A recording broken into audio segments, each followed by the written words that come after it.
ഈ ഒരു വീഡിയോയിൽ നമ്മൾ ഡിസ്കസ് ചെയ്യാൻ പോകുന്നത് അടുത്ത ടൈപ്പ് ഓഫ് പ്രോബ്ലം ആണ് ടൈപ്പ് 4 ക്വസ്റ്റ്യൻസ് 5.2 എക്സസൈസിലെ ക്വസ്റ്റ്യൻ നമ്പർ 4, 5, 6, 19, 20 ഈ 5 ക്വസ്റ്റ്യൻസ് ആയിരിക്കും ഈ ഒരു വീഡിയോയിൽ ഡിസ്കസ് ചെയ്യുന്നത്. ഈ എല്ലാ പ്രോബ്ലത്തിലും നമുക്ക് കണ്ടുപിടിക്കാനുള്ളത് n ആണ്, നമ്പർ ഓഫ് ടേംസ് ആണ് കണ്ടുപിടിക്കാനുള്ളത്. അപ്പോൾ നമുക്ക് ഫസ്റ്റ് ക്വസ്റ്റ്യൻ നോക്കാം. Fourth question, which term of the AP 3, 8, 13, 18 is 78? നമുക്ക് AP തന്നിട്ടുണ്ട്.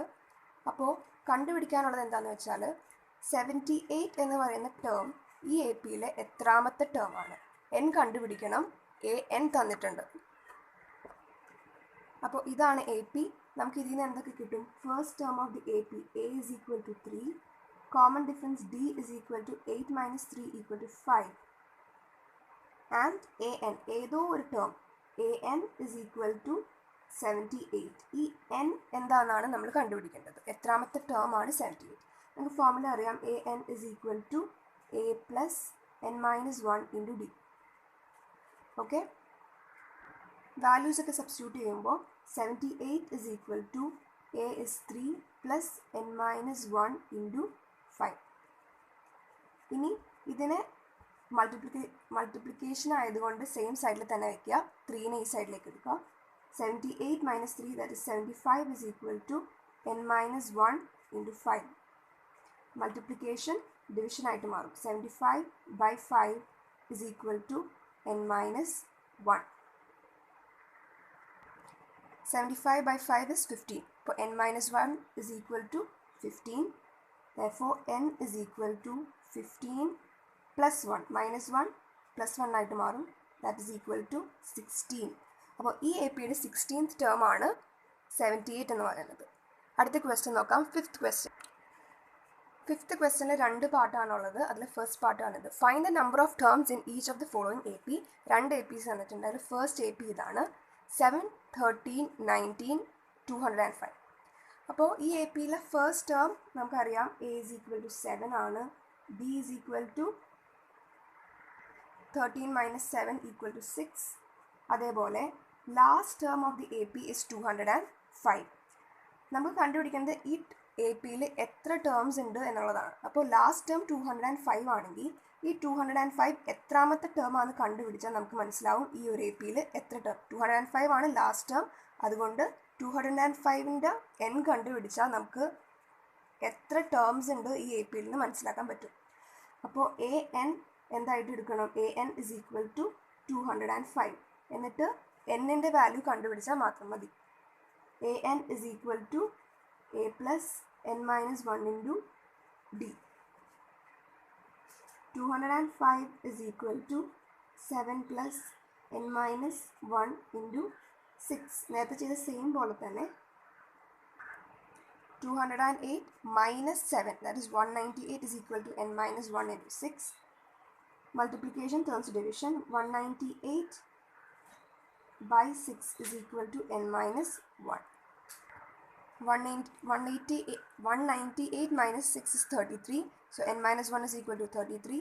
n is equal to 33 plus 1, that is equal to 34.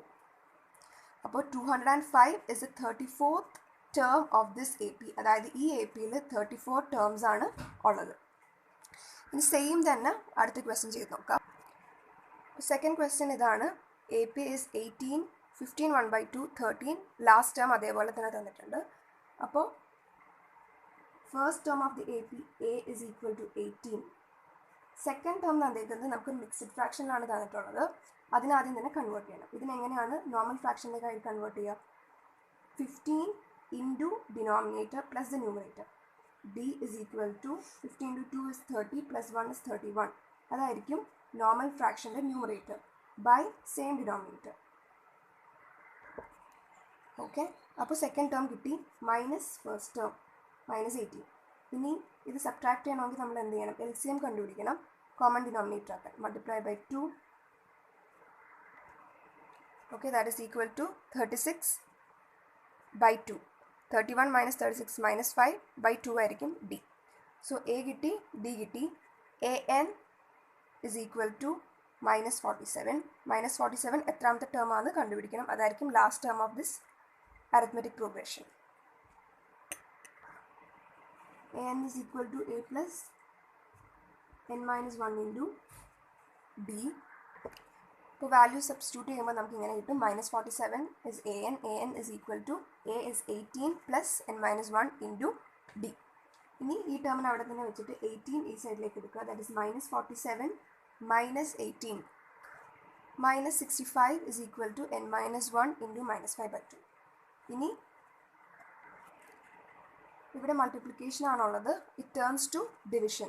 അപ്പോൾ -5 മാത്രമാണുള്ളത് എങ്കിൽ നമ്മൾ എന്ത് ചെയ്യുന്നത് ഡിവൈഡ് ബൈ -5 എന്ന് വരും. ഇവിടെ 2 ഉള്ളത് കൊണ്ട് 2 എന്താവും ന്യൂമറേറ്ററിലേക്ക് മൾട്ടിപ്ലൈ കൂടി ചെയ്യണം. That is -65 into 2 by -5 is equal to n minus 1.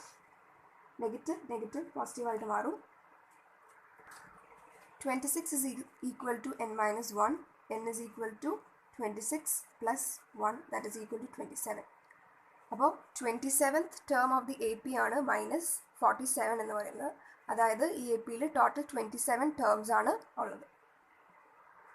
ഇനി 6th ക്വസ്റ്റ്യൻ നോക്കാം. 6th ക്വസ്റ്റ്യൻ കുറച്ച് ഡിഫറെൻ്റ് ആണ്. Check whether -150 is a term of the AP 11, 8, 5 etc. നമുക്ക് എ പി തന്നിട്ടുണ്ട്. അപ്പോൾ ഇതിൽ -150 ഈ ഒരു എ പിയുടെ ഒരു ഫാക്ടറാണോ അല്ലെങ്കിൽ ഈ ഒരു എ പിയിൽ -150 എന്ന് പറയുന്ന ഒരു നമ്പർ വരുന്നുണ്ടോ എന്നാണ് നമ്മൾ ചെക്ക് ചെയ്യേണ്ടത്. ഓക്കെ, അതെങ്ങനെ ചെക്ക് ചെയ്യും? നമുക്കറിയുന്ന ഇൻഫർമേഷൻസ് എന്തൊക്കെയാണെന്ന് വെച്ചാൽ എ അറിയാം, a 11 ആണെന്ന് അറിയാം, b is 8 minus 11, that is -3. നമുക്ക് ഫോർമുല അപ്ലൈ ചെയ്യാം. അതായത് -150 an ആയിട്ട് എടുക്കുക, an -150 ആയിട്ട് എടുക്കുക. -150 ആയിട്ട് എടുക്കുമ്പോൾ നമുക്ക് എന്നിൻ്റെ വാല്യൂ കണ്ടുപിടിക്കണം. എന്നിൻ്റെ വാല്യൂ നമുക്ക് കിട്ടേണ്ടത്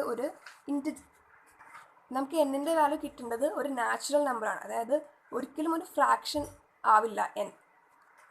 അപ്പോൾ നമുക്ക് ഇക്വേഷനിൽ അപ്ലൈ ചെയ്തിട്ട് n ഒരു ഫ്രാക്ഷൻ ആണ് കിട്ടുന്നതെങ്കിൽ നമുക്ക് പറയാൻ പറ്റും ഈ ഒരു ടേം നമ്മുടെ എ പിയിൽ ഇല്ല. അപ്പോൾ നമുക്ക് ഫോർമുലയിൽ അപ്ലൈ ചെയ്ത് നോക്കാം. an -150 ആയിട്ട് എടുക്കുക. -150 is equal to a plus n minus 1 into -3. അപ്പോൾ 11നെ ഈ സൈഡിലേക്ക് എടുക്കുമ്പോൾ -150 -11 എന്നായിട്ട് മാറും. അഡീഷൻ ആണ് അവിടെ ചെയ്യേണ്ടത്. അപ്പോൾ -161 is equal to n minus 1 into -3. ഇവിടെ multiplication it turns to division. -161 by -3 is equal to n minus 1. അപ്പോൾ നമുക്കറിയാം 161 is not divisible by 3. അതുകൊണ്ട് തന്നെ ഇത് ഫ്രാക്ഷൻ ആയിട്ട് തന്നെയാണ് ഇരിക്കുള്ളൂ. So n is equal to, അപ്പോൾ എന്നിൻ്റെ വാല്യൂ 164/3 എന്നാണ് കിട്ടിയേക്കുന്നത്. അപ്പോൾ ഒരു ഫ്രാക്ഷൻ ആണ്. അപ്പോൾ നേരത്തെ പറഞ്ഞ പോലെ തന്നെ n നമുക്കൊരു നാച്ചുറൽ നമ്പർ ആണ് വേണ്ടത്. അപ്പോൾ ഇത് -150 എന്ന് പറയുന്നത് ഈ ഒരു എ പിയിൽ ഒരു ടേം ആവില്ല. അപ്പോൾ ഇൻ കേസ് n എനിക്കിപ്പോൾ വേറൊരു നമ്പർ കിട്ടിയത്, അതായത് 50, 40 അല്ലെങ്കിൽ 2, 3 അങ്ങനെയൊക്കെയാണ് കിട്ടിയതെങ്കിൽ -150 will be A factor of this A P. ഇനി അടുത്ത 2 ക്വസ്റ്റ്യൻസ് നോക്കാം. അടുത്ത ക്വസ്റ്റ്യൻ ഇതാണ്, 19th ക്വസ്റ്റ്യൻ. ഒരു വേർഡ് പ്രോബ്ലം ടൈപ്പാണ്, പക്ഷേ സെയിം തന്നെയാണ്. നമുക്ക് n ആണ് കണ്ടുപിടിക്കേണ്ടത്. ശുഭ started work in 1995 at an annual salary of ₹5,000 and received an increment of ₹200 each year. In which year did his income reach ₹7,000? അപ്പോൾ ഒരു എ പി ഫോമിലേക്ക് എഴുതുമ്പോൾ നമുക്കറിയാം ഫസ്റ്റ് 5,000 rupees ആണ് സാലറി ആയിട്ട് കിട്ടിയത്. പിന്നെ എന്ത് പറ്റി? He received an increment of ₹500 each year. എല്ലാ ഇയറും എന്ത് കിട്ടും? 500 rupees ഇൻക്രിമെൻറ്റ് കിട്ടും. അപ്പോൾ സെക്കൻഡ് എന്തായിട്ട് മാറും? 5,200, 5,400. അങ്ങനെ ഏതോ ഒരു പോയിന്റിൽ എന്തായിട്ട് മാറുന്നുണ്ട്? 7,000 rupees റിസീവ് ചെയ്യുന്നുണ്ട്. ഇത് ഏത് ഇയറിലാണ് 7,000 rupees കിട്ടുന്നത് എന്നാണ് കണ്ടുപിടിക്കേണ്ടത്. അപ്പോൾ 7,000 an ആയിട്ട് എടുത്തിട്ട് അത് എത്രാമത്തെ വർഷം, അതായത് n കണ്ടുപിടിച്ചാൽ മാത്രം മതി. സെയിം നേരത്തെ ചെയ്തതുപോലെ തന്നെ ഫോർമുലയിലേക്ക് ഈ വാല്യൂസ് അപ്ലൈ ചെയ്താൽ മതി. a എന്തായിരിക്കും? First term of the A P is 5,000. n is the common difference. 200 ആണ് എല്ലാ വർഷവും കൂടി വരുന്നത്. അതുകൊണ്ട് d will be equal to 200. an എന്തായിട്ട് എടുക്കണം? an is equal to 7,000. n എന്താണെന്ന് കണ്ടുപിടിച്ചാൽ മാത്രം മതി. an is equal to a plus n minus 1 into d. 7,000 is equal to 500 plus n minus 1 into common difference 200. Sorry, a is 5,000. 5,000. So 7,000 minus 5,000 is 2,000. 2,000 is equal to n minus 1 into 200. ഇനി division ആയിട്ട് മാറും. 2,000 divided by 200 is 10 is equal to n minus 1. Therefore n is equal to 10 plus 1, that is equal to 11. അതായത് 11th ഇയറിലായിരിക്കും 7,000 എന്നുള്ളൊരു amount കിട്ടാൻ പോണത്. ഇനി similar ആയിട്ടുള്ള ഒരു വേർഡ് പ്രോബ്ലം കൂടിയുണ്ട്. Last problem. Ramkali saved ₹5 in the first week of a year and then increased her savings by ₹1.75. If in the nth week her savings become 20.75, find n. Start ചെയ്യുന്നത് എത്ര rupees വെച്ചിട്ടാണ്? ₹5 വെച്ചിട്ടാണ്. പിന്നെ 1.75 വെച്ചാണ് ഓരോ വീക്കിലും savings increase ആവുന്നത്. അപ്പോൾ അത് കഴിഞ്ഞിട്ട് എന്താവും? 6.75, പിന്നെ 6.75 പ്ലസ് 1.5 അങ്ങനെ ആയിരിക്കും ആ എഴുതി പോണത്. അതിൽ ഫസ്റ്റ് എന്ത് വെച്ചാണ് സ്റ്റാർട്ട് ചെയ്തത്? 5 വെച്ചാണ് സ്റ്റാർട്ട് ചെയ്തത്. ഡിഫറൻസ്, കോമൺ ഡിഫറൻസ് എന്തായിരിക്കും? 1.75. അത് വെച്ചാണല്ലോ ഓരോ പ്രാവശ്യം ഇൻക്രീസ് ചെയ്യുന്നത്. ഇനി എന്താ ചെക്ക് ചെയ്യേണ്ടത്? 20.75. ഈ ഒരു സേവിങ്സ് എപ്പോഴോ 20.75 ആയിട്ട് മാറുന്നുണ്ട്. അത് കണ്ടുപിടിക്കണം. അത് an ആയിട്ട് എടുക്കുക. an is equal to 20.75. We need to find n. an is equal to a plus n minus 1 into d. 20.75 is equal to 5 plus n minus 1 into 1.75. So 20.75 minus 5 is 15.75 is equal to n minus 1 into 17. Multiplication turns to division. 15.75 by 1.75 is equal to n minus 1. ഇത് divide ചെയ്യുമ്പോൾ 9 answer കിട്ടും. 9 is equal to n minus 1, which implies n is equal to 10. 10th വീക്കിലായിരിക്കും savings 20.75 ആയിട്ട് മാറുന്നത്. അപ്പോൾ ഈ 5 പ്രോബ്ലംസും clear ആയെന്ന് വിശ്വസിക്കുന്നത്. എല്ലാം സെയിം ടൈപ്പാണ്. അതായത് എല്ലാത്തിലും n ആണ് കണ്ടുപിടിക്കാൻ ഉള്ളത്. ഇനി അടുത്ത ടൈപ്പ് ഓഫ് പ്രോബ്ലം അടുത്ത വീഡിയോയിൽ ചെയ്യാം.